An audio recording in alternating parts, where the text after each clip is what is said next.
Zainal. Apa kabar, Prof? Ya, ini Prof menjelang operasi epilepsi kan ya? Benar ya, Prof ya? Hari ini saya punya program operasi bedah epilepsi, itu ada 2 pasien. Ada 2 pasien, wow, dalam 1 hari. Semoga lancar. Satu pasiennya ini berapa lama nih, Prof? Perkiraannya satu pasien itu sekitar 5-6 jam. Dan yang pertama ini nanti seorang usia 19 tahun dengan epilepsi yang sumbernya dari otak samping ya, lobus temporal sebelah kiri. Sebelah kiri, wah berarti kurang lebih hampir sama kayak saya ya, Prof ya? Proses operasinya itu ya, Prof ya? Itu yang langsung tindak operasi atau ada proses yang saya pernah denger ya namanya ya, maaf nih ya dengan bahasa pasien itu namanya ekok. Nah ini langsung apa pakai ekoknya juga, Prof? Jadi gini, kebetulan kedua pasien ini itu sumber kejangnya itu nanti ada di bagian sisi luar dari otak samping kita. Oke, dari temporal, tapi ada bukan di tengahnya tapi di sisi luar.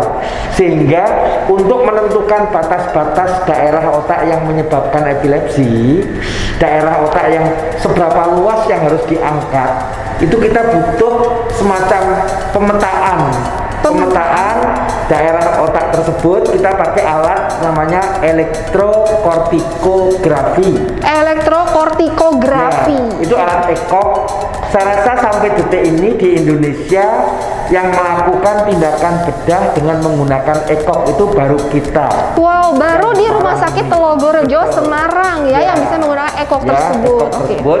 Yuk nanti di dalam saya akan coba jelaskan secara lebih sederhana dengan tujuan supaya masyarakat luas bisa mengerti bahwa yang namanya bedah epilepsi itu sesuatu yang selain canggih tapi bukan sesuatu yang mengerikan. Iya, ya, saya sesuatu yang memang canggih tapi bukan mengerikan. Iya, itu yang ingin saya tahu. Itu yang masyarakat supaya tahu gitu loh.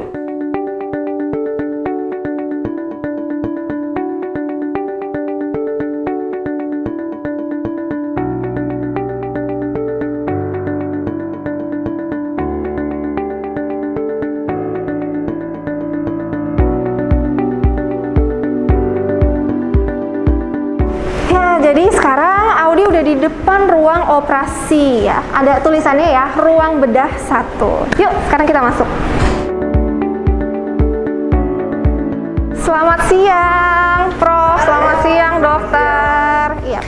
Mungkin kita lihat dari jauh aja ya. Karena saya hanya pasien, jadi tidak bisa terlalu lebih dekat. Prof Zainal, kalau boleh tahu ini sekarang Prof Zainal tuh lagi proses apa dulu ya, Prof ya? Jadi menyiapkan daerah di kulit kepala yang bakal dilakukan tindakan bedahnya toh. Jadi dibersihkan rambut-rambutnya ya. Oh gitu ya, Prof ya. Jadi kita sengaja buat irisan kulit itu agak luas sampai ke depan. Tujuannya supaya ini luka irisan saya buat di tempat yang tadi ada rambutnya. Oh gitu. Jadi nanti kalau luka ini sembuh, nanti nggak akan tampak karena semua tertutup oleh rambut ini semua. Oke. Rambut, jadi tujuannya dibuat agak panjang supaya bekasnya tidak akan terlihat. Oke ya, ini sangat buat pengetahuan ya. Kalau mau dioperasi epilepsi bukan berarti tuh rambutnya tuh dibotakin semua ya. Iya, tapi hanya di bagiannya aja.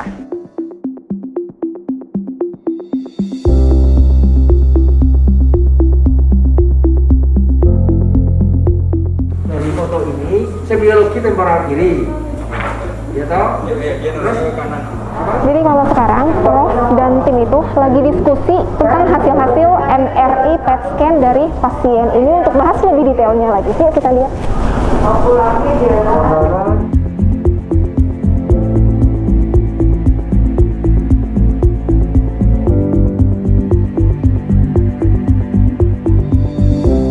Jadi Prof Zainal dan seluruh tim operasi setiap kali mau melakukan operasi itu pasti melakukannya dengan berdoa bersama terlebih dahulu. Mari kita berdoa bersama.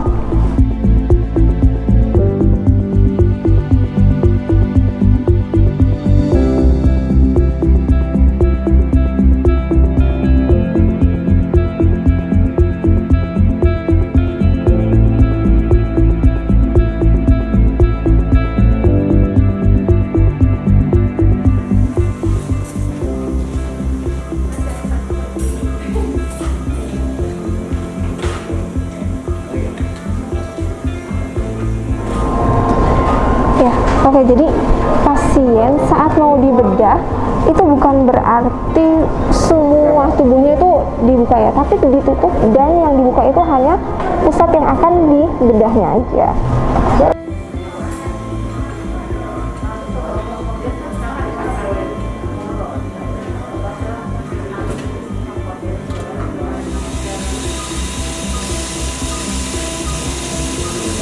Kalau tindakan Prof yang sekarang itu sudah mulai membuka kepalanya ya, dan tadi terlihat ya kalau yang dibuka itu tidak sebesar yang dibayangkan.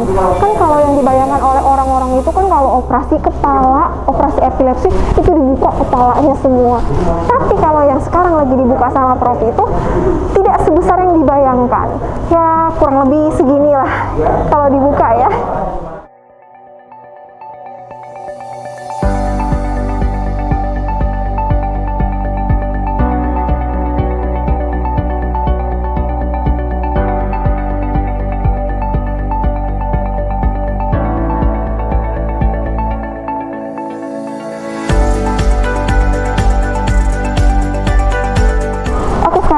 Ini kan lagi proses yang namanya tuh ekok ya.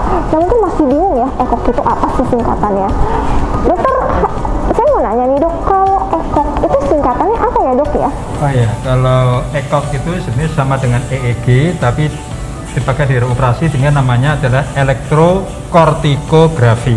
Elektrokortikografi. Jadi gambaran EEG yang berasal dari korteks otak secara langsung. Mesin EEG ini kita bawa ke ruang operasi, tujuannya membantu seorang operator ahli bedah saraf dalam rangka untuk mendapatkan gelombang otak dalam bentuk gelombang-gelombang epileptik yang ada di daerah otak yang sedang kita lakukan rekaman itu. Kita menggunakan elektroda khusus. Nanti di sini kita lihat durante operasi itu apakah ada gelombang-gelombang epileptik yang muncul daerah-daerah mana, dari daerah 20 titik yang kita pasang tadi, area mana yang aktif. Syukur-syukur kita ketemu iktal, tapi jarang sekali.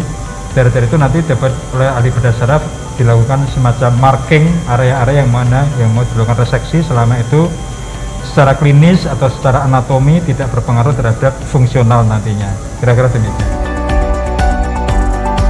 Di sebelahnya itu juga ada alat kabel-kabelnya lagi. Itu apa? Kita tanya ya. Kalau untuk alat ini tuh apa ya? Kayaknya agak menarik ya soalnya dok. Jadi kalau alat EEG biasa itu kan kita tempel untuk lempeng ya, yang di atas di kulit kepala. Ini kan di atas, langsung di atas permukaan otak. Nah, elektrodenya seperti ini contohnya. Oh, jadi ini untuk yang ditempelnya itu langsung Ya, yang langsung ditempel di permukaan otaknya. Oke, berarti hasilnya pun juga pastinya lebih detail ya dok, karena ditempelnya langsung di otak, bukan di luar itu ya dok. Biasanya kan di kulit kepala ya. Iya, biasanya kan di kulit kepala, dan ini langsung di otak biar lebih jelas lagi hasilnya.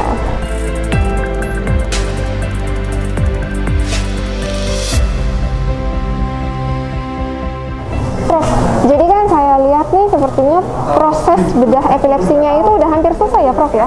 Ya, jadi pengangkatan bagian otak yang menyebabkan kejang itu sudah selesai. Tadi kita sempat memastikan ya apakah ada bagian lain, terutama bagian yang namanya hipokampus.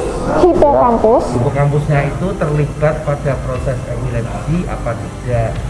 Ya, dengan memonitor aktivitas listriknya di hipokampus, ternyata hipokampusnya itu aman saja.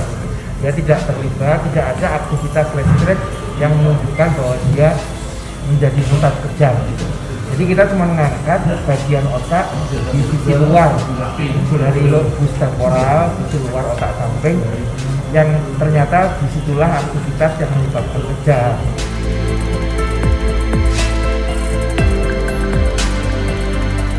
Ya, jadi operasi dari pasien ini tuh sudah selesai. Prosesnya itu memakan waktu, nih bisa terlihat ya, 5 jam 15 menit. Dan sekarang lagi proses pemulihan anestesi.